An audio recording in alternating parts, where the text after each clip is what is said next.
Big boss Malayalam season 7 ആദ്യത്തെ എവിഷനാണ് ഇന്ന് നടക്കാൻ പോകുന്നത്. ഈ ആഴ്ചയിൽ 8 പേരായിരുന്നു എവിഷൻ നോമിനേഷൻ ഉണ്ടായത്. അനുമോൾ, രേണു, ആര്യൻ, ശാരിക, ശൈത്യ, ജിസേൽ, നെവിൻ, രഞ്ജിത്ത്. ഇവരിൽ കുറവ് വോട്ട് ലഭിച്ചത് ശൈത്യക്കും ശാരികയ്ക്കും രഞ്ജിത്തിനുമാണ്. എന്നാൽ ഏറ്റവും അവസാന പൊസിഷനിൽ നിൽക്കുന്ന രഞ്ജിത്താണ് ബിഗ് ബോസ് വീട്ടിൽ നിന്നും ഈ ആഴ്ച എവിക്റ്റ് ആയത്.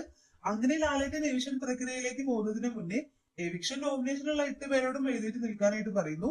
എന്നിട്ട് അവരോട് ഓരോ കാര്യങ്ങളെല്ലാം ചോദിച്ച ശേഷം ലാലേട്ടൻ പറയുന്നുണ്ട് ഈ ആഴ്ച ബിഗ് ബോസ് വീട്ടിൽ നിന്നും പുറത്തു പോകാൻ പോകുന്നത് രഞ്ജിത്താണ്. എന്നാൽ അത് കേൾക്കുമ്പോൾ തന്നെ രഞ്ജിത്തിനാണ് ഷോക്ക് ആകുന്നുണ്ട്. എന്നിട്ട് ലാലേട്ടൻ പറയുന്നുണ്ട് എല്ലാവരോടും യാത്ര പറഞ്ഞ ശേഷം രഞ്ജിത്തിന് എന്റെ അടുത്തേക്ക് വരാം എന്ന് പറയുമ്പോ രഞ്ജിത്ത് ആരോടും ഒന്നും പറയാതെ പോകാൻ നിൽക്കുകയാണ്. അപ്പൊ തന്നെ ബിഗ് ബോസ് പറയുന്നു രഞ്ജിത്ത് എല്ലാവരോടും യാത്ര പറഞ്ഞിട്ട് വരൂ എന്നൊക്കെ പറയുമ്പോ രഞ്ജിത്ത് എല്ലാവരോടും യാത്രയെല്ലാം പറഞ്ഞ് പുറത്തേക്ക് വരികയാണ്.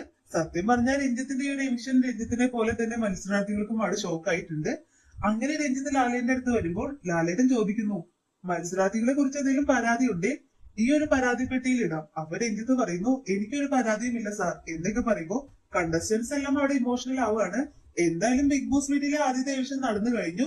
ഈ ആഴ്ച എന്തായാലും ഡബിൾ എവിഷൻ ഒന്നും നടക്കുന്നില്ല. അപ്പോൾ കൂടുതൽ ബിഗ് ബോസ് ലൈവ് അപ്ഡേറ്റിനായിട്ട് നമ്മുടെ ചാനൽ സബ്സ്ക്രൈബ് ചെയ്യാത്തവരുണ്ടെങ്കിൽ ഒന്ന് സബ്സ്ക്രൈബ് ചെയ്ത് സപ്പോർട്ട് ചെയ്യണേ.